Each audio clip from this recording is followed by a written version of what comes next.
पुढची बातमी पाहूयात। ठाकरेंच्या शिवसेनेच्या विनायक राऊतांसह कुटुंबियांविरोधामध्ये गुन्हा दाखल झालाय।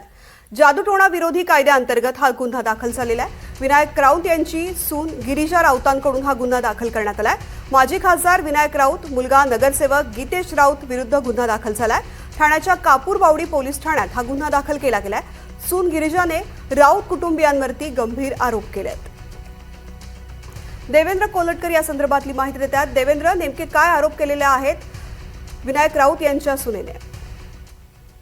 तुर्तीची माहिती मिळते त्यानुसार माजी खासदार विनायक राऊत यांच्या सून गिरिजाने राऊत कुटुंबावर गंभीर स्वरूपाचे आरोप केलेले आहेत आणि मुळेच माजी खासदार विनायक राऊत असतील त्यांचा मुलगा नगरसेवक गीतेश राऊत यांच्या विरुद्ध गुन्हा दाखल झालेला आहे।